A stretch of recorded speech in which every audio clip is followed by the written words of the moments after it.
မျောလင်းချက်တွေရှိနေမှာဘဝတစ်ခုရှိမှာတဲ့ငါပဲလို့ခံစားချက်နဲ့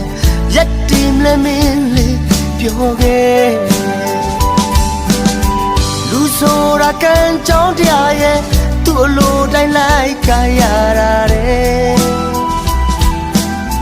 ငါပဲလို့တရားနဲ့ဖြည့်သိမ့်လို့ရနိုင်မှာလဲမုန်တိုင်းတွေပြီးသွားတဲ့အခါနေအောင်တွေလာမလားလေညင်းတွေတိုးဝေးတဲ့အခါ